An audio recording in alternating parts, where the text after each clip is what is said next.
there's a retirement that was announced in the National Football League today. It's Nick Foles. He announced his retirement. And I kind of want to pause here and talk about one of the more fascinating careers in football that we've seen in a long while, right? Because I took some time before the show, because I'm a professional, to look it all up. He's a kid who spent 1 year at Michigan State in 2007. He played one game, his first game at Michigan State. He wound up getting in the game against UAB.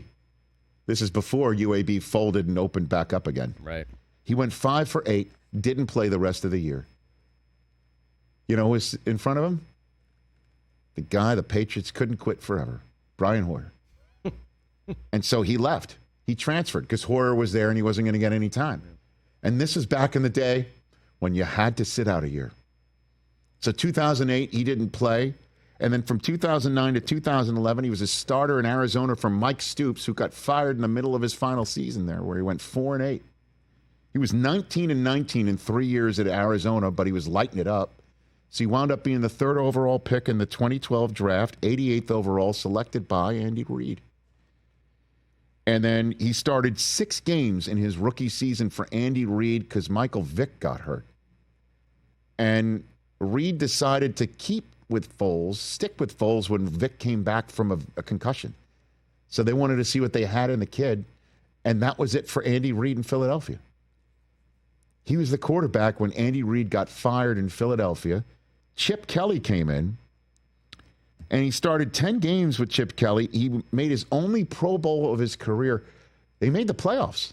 He lit it up, actually. He, against the Saints in Philadelphia, hit Zach Ertz for a touchdown with less than 5 minutes to go in that game to give them a 1-point lead. But stop me if you've heard this one before. Drew Brees led the Saints on a game-winning field goal drive to win it. And then the next year, he broke his collarbone in week 9. And that's when Chip Kelly handed things off to Mark Sanchez, which led to our one of our first drops we ever created. Remember Sanchez for in place of Foles won a Monday night game for Chip Kelly? And he went out and about. I want you to have my cheese fries. All right. That led to that's one of the original drops of our show 10 years ago. Mark, I want you to have my cheese fries. Which in that 2013 season, he had 27 touchdowns and only 2 picks. Think about that ratio. That is insane. He also threw 7 touchdowns against the Raiders. In week 9 of that year. Yeah, in 2013, which is still an NFL record. It's tied with a few other people. Right. And so in 2015, I guess Chip Kelly had seen enough of Foles. They traded him to St. Louis for Sam Bradford. Wow. Yeah, Bradford. And then Kelly got fired. Then Kelly got fired in the middle of the 2015 season when he went 4 of 7 for the Jeff Fisher Rams, who had seen enough of him and decided to trade all the way up to the 1st overall pick to take Jared Goff. And Foles said, I want out. And they obliged him. And he wound up with Andy Reid again in 2016 as a backup for Alex Smith. Started 1 game. They didn't pick up his 2nd-year option. And Philadelphia takes him back. And then 14 weeks into the season, the Eagles needed their backup to Carson Wentz because their kid, who was drafted behind Goff, who's drafting in St. Louis, caused Foles to want out. He decided to jump head first in the end zone here in the LA Coliseum, and Aaron Donald was in the way, blew his knee out, and Foles now is suddenly the starting quarterback for the team with the best record in the NFC. And he took him to the Super Bowl and won it. And won it, beating Tom Brady and also scoring a touchdown of his own, receiving in the famed Philly special, which is memorialized by a statue in front of the home of the Eagles. Crazy. And he was named MVP of the Super Bowl. Yeah. 373 yards in the Super Bowl. 3 touchdowns. Beat Tom Brady. So many yards. Only other guy not named Eli Manning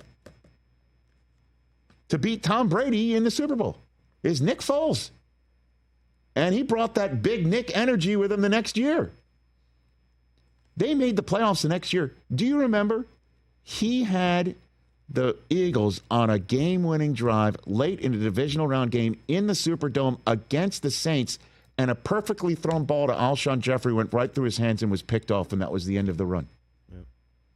Foles was ready to do it again. They had the feeling of, wait a minute, the magic carpet ride is taken off again.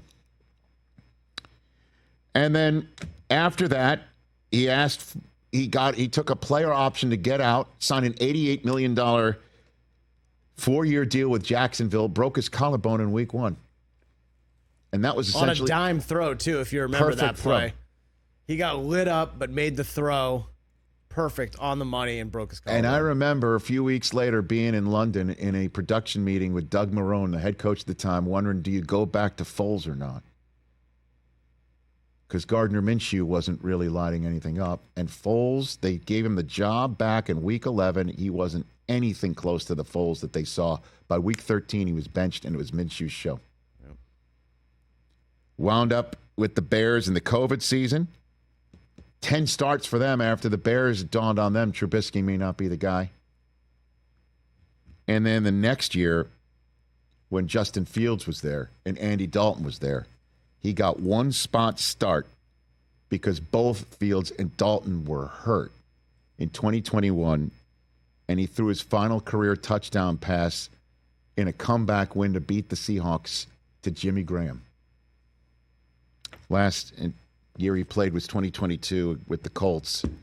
He got a couple of starts, no touchdowns, 4 picks, and he didn't play at all last year, and today he says he's retired. What a run for Nick Foles. Mm-hmm.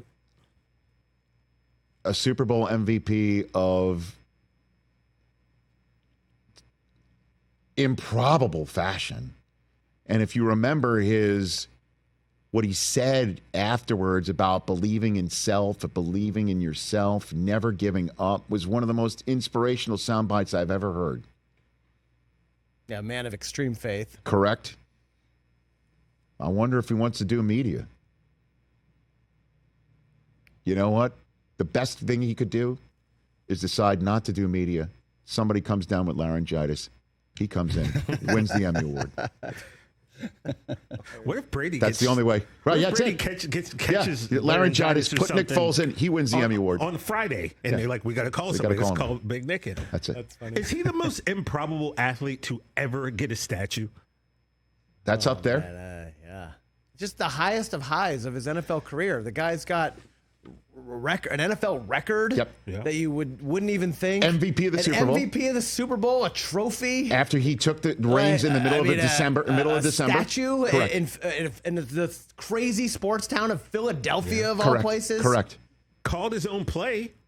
He's the one who went to the coach. Yeah, let's do that Philly special we've been practicing. Hey, Philly. Yeah, let's do it. It's unreal. It is. And then the lowest of lows. Correct. Bounced around, been benched a few times. Who played? He thought of retiring after playing in St. Louis. Andy Reid's like, okay, I'll take you back. Let's see what you got. He backed up Alex Smith. And by the way, I don't mean to laugh here, but he goes to St. Louis. They get Goff. He goes to Kansas City. They get Mahomes. Okay.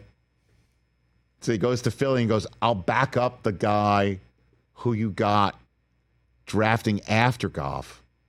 I'll take over for him and win the Super Bowl for you anyway. You can't make it up. Wow. Maybe that's the headline of Nick Foles' career. You can't make this up. Yeah. Here's a question. Yes? Who plays Nick Foles in the movie? Oh. I'm going to say my buddy Adam Demos plays him from Rescue High Surf. He gets I don't know who that is. Who's the one who was Napoleon Dynamite? No, he's not athletic at all. He kind of looks like him, though. Was it Josh Heater? Yeah. John Heater. John Doesn't he look like him a little bit? A little bit, yeah. A little bit. Wait, he needs someone tall. That's what I'm saying. Look up Adam Demos. No, you don't. You just put somebody on an apple box and you shoot him from up. I mean, come on. There's tricks of the trade. Come on, you're an actor. You know how it works. Great point. I mean, he's hot right now. Just have Glenn Powell play. Glenn Powell can do whatever he wants. He can play Nick Foles. He'll get handled when it gets handled. All right, good. Well done. Catch the Rich Eisen Show every single day on the Roku channel, 12 to 3 Eastern, for free.